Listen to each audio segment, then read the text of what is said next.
2001 साली झी मराठीवर लागणारी श्रीयुत गंगाधर टिपरे ही मालिका त्या काळी खूप गाजली होती। या मालिकेतील प्रत्येक पात्र आजही सगळ्यांच्या लक्षात आहे। टिपरे कुटुंबातील आजोबा शेखर, श्यामल, शिर्या, शलाका ही सारी पात्र प्रेक्षकांना आपल्याच घरातली वाटायची। या पात्रांवर प्रेक्षक आजही भरभरून प्रेम करतात। या कुटुंबातील अवखळ आणि खोडकर शिर्या सगळ्यांच्याच विशेष लक्षात राहिला। शिर्या हे पात्र अभिनेता विकास कदम यांनी साकारलं होतं। मात्र विकास कदम गेली अनेक वर्ष कॅमेऱ्यापासून लांब आहे। शिवाय तो सोशल मीडियावर कुठेही ऍक्टिव्ह नाहीये। त्यामुळे आज इतक्या वर्षांनी तो नक्की काय करतो हा प्रश्न अनेक लोकांना पडतो। या व्हिडिओद्वारे हीच माहिती आज आम्ही तुम्हाला देणार आहोत। चला तर व्हिडिओ सुरू करूया। विकास कदम ह्याला लहानपणापासूनच अभिनयाची आवड होती। कॉलेजमध्ये असताना त्याने अनेक नाट्य स्पर्धा गाजवल्या। पुढे त्याला व्यावसायिक नाटकात काम करायची संधी मिळाली। बाई गं कमालच झाली या नाटकाचं लेखन आणि दिग्दर्शन त्याने केलं होतं। सुरुवातीला त्याने सेल्समन रामलाल, महात्मा विरुद्ध गांधी, ऑल द बेस्ट अशा नाटकात कामं केली। मराठी बरोबरच तो काही गुजराती नाटकातही झळकला। गुज्जू भैये गाम गजऊ, प्रीत खेला, तो लकी शरद ही गुजराती नाटकं विशेष गाजली। नाट्यसृष्टीत काम केल्यावर त्याला मालिका विश्वात काम करायची संधी मिळाली।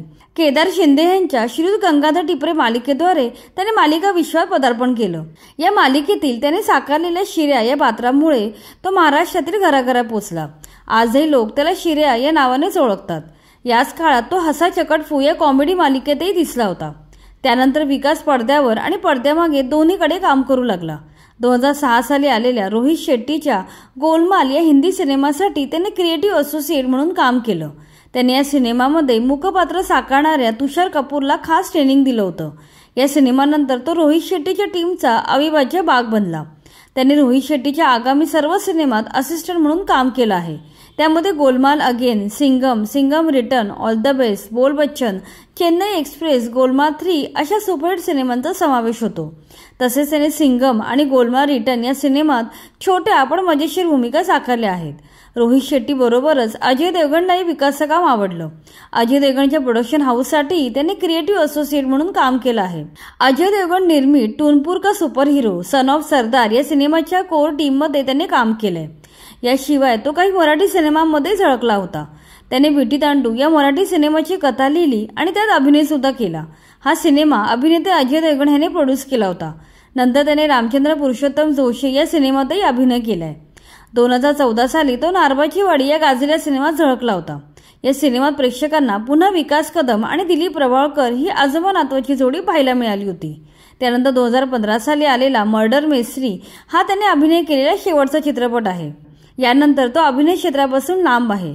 मात्र आजही पडद्यामागे तो विविध क्षेत्रात कार्यरत आहे। कोरोना काळात त्यांनी केलेल्या समाजकार्याचं सर्व स्तरातून कौतुक झालं होतं। लॉकडाऊनच्या भयानक दिवसात कोणताही गाजावाजा न करता त्यांनी कोविड योद्धा म्हणून काम केलं। या काळात त्याला 2दा कोरोना झाला तरी तो आपलं कार्य अखंडपणे करत होता। तसेच विकास आणि त्याच्या मित्रांनी मोठ्या प्रमाणात मास्क आणि सॅनिटायझर वाटपही केलं होतं। तसेच त्याने कोरोना टेस्टिंग लॅब सुद्धा उभारली होती। कोणती प्रसिद्धी न करता त्याने केलेले हे कार्य नक्कीच कौतुकास्पद आहे। त्याच्या अलीकडे केलेल्या कामाबद्दल बोलायचे तर त्यांनी द इल्लीगल या सिनेमासाठी एडिटर म्हणून काम केलं आहे। तसेच बंबई मेरी जान या वेबसिरीजसाठी पोस्ट प्रोडक्शन विभागात त्यांनी काम केलंय। अशा प्रकारे आपल्या सर्वांचा लाडका शिर्या आता पडद्यावर दिसत नसला तरी पडद्यामागे तो अविरत कार्यरत आहे। लेखन, एडिटिंग, पोस्ट प्रोडक्शन अशा सर्व क्षेत्रात तो काम करतो। मात्र त्याला पुन्हा अभिनय करताना पाहण्यासाठी सर्व रसिक प्रेक्षक आतुर आहेत। एखादा चांगला प्रोजेक्ट मिळाला तर नक्कीच तो अभिनय क्षेत्रात पुनरागमन करेल।